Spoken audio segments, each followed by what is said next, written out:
I love Mohammad उन्होंने poster निकाला है, तो ये पूछने की जरूरत पड़ रही है कि 2025 में मोहम्मद से मोहब्बत हुई क्या? उससे पहले क्या समस्या थी? इस देश के कानून को, इस देश में मेजॉरिटी के खिलाफ कोई अनर्गल बात करे, उसकी क्या पहचान है, वो किस पंथ का है, किस मज़हब का है, सरकार को सख्ती से निपटना चाहिए। आई लव मोहम्मद के नाम पर अराजकता पैदा करके इस देश के अंदर नेपाल की स्थिति की कोशिश जो लोग कर रहे हैं, उनको सरकार को पूरी सख्ती के साथ निपटना चाहिए। इसमें कोई किसी किस्म का हिंदू, मुसलमान, सिख, ईसाई नहीं होना चाहिए। और इस तरीके की चीज़ें इसलिए हो रही हैं कि भारतीय सनातनी हिंदू समाज अपनी खोई हुई शक्ति की तरफ लौट रहा है। इसलिए दुनिया भी भारत से परेशान है, ट्रंप भी परेशान है, और वो तमाम सारे लोग जो भारत की असली शक्ति को जानते हैं। इसलिए तमाम ये लोगों को आई लव मोहम्मद याद आ रहे हैं। कुछ दिन बाद हो सकता है आई लव जीसस आ जाएं। ये सब चलेंगी दुकानें, लेकिन सनातनी हिंदू को मजबूती से अपने पैरों के नीचे जो ज़मीन है, उसकी जो आस्था है, उसकी जो मान्यता है, उसको ताकत से पकड़े रहे। इतने में ही काम हो जाएगा। सर, पूरे भारत के अन्य राज्यों पे धर्मांतरण का कई मामला चल रहा है। छत्तीसगढ़ पे खासकर जो जंगली क्षेत्र है, वहाँ पे जाके आदिवासी लोगों को क्रिश्चियन के द्वारा अपने धर्म में लाने की कोशिश की जा रही है। कितना कैसे रोक लगाया जा सकता है? देखिए, पहले तो ये शब्द जिन हिंदुओं ने निकाला है कि धर्मांतरण हो रहा है, ये सबसे गलत शब्द है। धर्म का अर्थ हमारे शास्त्रों में, मान्यताओं में, परंपराओं में कर्तव्य होता है।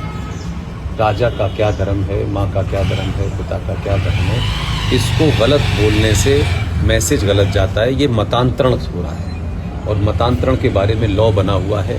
कुछ लोगों को लगता है कि शायद पूरी दुनिया को वो इस्लामिक शायद इसी तरीके से कर लेंगे, लेकिन अगर हिंदुओं के साथ ये हो रहा है तो हिंदू धर्मावलंबी जितने हैं, हिंदू समाज सेवक जितने हैं, हिंदू संगठन हैं, क्या कारण है कि एक मेजॉरिटी समाज का बेटा बेटी किसी के लोभ लालच में अपने आस्थाओं को बदल रही है? तो ये सवाल सरकारी से ज़्यादा समाज को सोचना चाहिए। क्या कारण है कि एक अच्छे संपन्न संस्कारों के परिवार से बेटी निकल के जाती है या बेटा निकल के जाता है, और पंचर जोड़ने वाले लोग उनको कन्वर्ट कर लेते हैं? तो कुछ तो गड़बड़ है।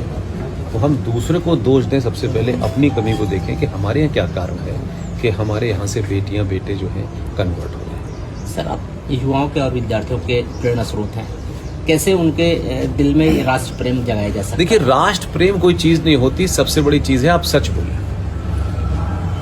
हमारे यहाँ कोई संस्था ऐसी नहीं है कि जो सच बोल रही हो। सब ने अपने अपने सच की परिभाषा अपने हिसाब से कर दी है। जैसे मैंने कहा ना, सारे धर्म बराबर हैं, धर्मांतरण, ये सारे शब्द गलत हैं। सारे धर्म बराबर हो ही नहीं सकते। धर्म पूरी दुनिया में एक ही है, जो सनातन है।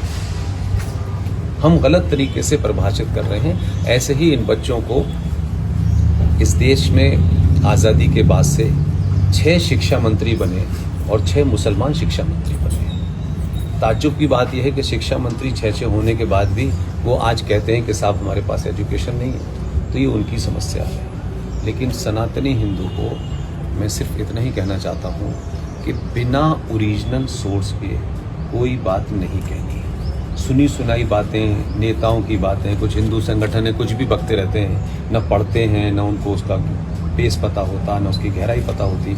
तो इस कारण से हिंदू कंफ्यूज है। युवाओं से मेरी एक ही अपील है, वो कोई भी विषय लें, किसी भी मत को माने, मुझे उसमें कुछ नहीं है, लेकिन वो कोई ऐसा शब्द न बोलें जिसकी उनको परख ही न हो। 15 अगस्त 1947 को भारत